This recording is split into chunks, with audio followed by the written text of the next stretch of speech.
आपकी विश्व समाचार अपडेट में आपका स्वागत है। पिछले 24 घंटों में यूक्रेन ने रूस पर अब तक का सबसे बड़ा ड्रोन हमला किया है, जिसमें 450 से अधिक मानव रहित हवाई वाहनों यूएवीज ने रूसी क्षेत्र को निशाना बनाया, जिनमें से अधिकांश मॉस्को की ओर थे। इसी बीच यूक्रेन ने क्रीमिया में रूसी रडार सिस्टम और S-400 वायु रक्षा प्रणाली के लॉन्चर पर भी हमला किया, जिसमें नुकसान का आकलन किया जा रहा है। यूक्रेनी सेना के अनुसार इन हमलों का उद्देश्य रूस की हवाई नियंत्रण क्षमता को कम करना है। दूसरी ओर रूसी सेना कई मोर्चों पर अपना दबाव बढ़ा रही है। उन्होंने जापोरिजिया में स्प्रिंग ऑपरेशन शुरू किया है, जिसका लक्ष्य ओरेखोव शहर पर नियंत्रण स्थापित करना है और फिर जापोरिजिया की ओर व्यापक प्रगति करना है। रूसी बल हुलियापिल्स की दिशा में भी आगे बढ़ रहे हैं। कॉन्स्टेंटिनोवका और लिमान जैसे शहरों पर रूसी FAB ग्लाइड बमों और तोपखाने से भारी बमबारी जारी है। रूसी सेना अपनी पुरानी रणनीति पर लौट रही है, जिसमें जमीनी सैनिकों के आगे बढ़ने से पहले रक्षात्मक ठिकानों को कमजोर करने के लिए बड़े पैमाने पर और लंबे समय तक बमबारी की जाती है।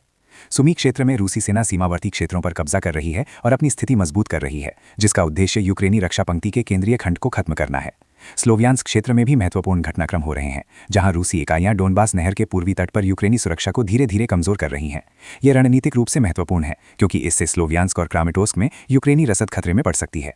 कॉन्स्टेंटिनोवका के लिए भी रूस बड़े पैमाने पर हमले की तैयारी कर रहा है, जहां यूक्रेनी सेना लॉजिस्टिक रूप से अलग थलग पड़ गई है। जापोरिजिया में एक ग्रे जोन बन गया है, जहां दोनों पक्ष लगातार युद्धाभ्यास और लड़ाई कर रहे हैं। सुनने के लिए धन्यवाद।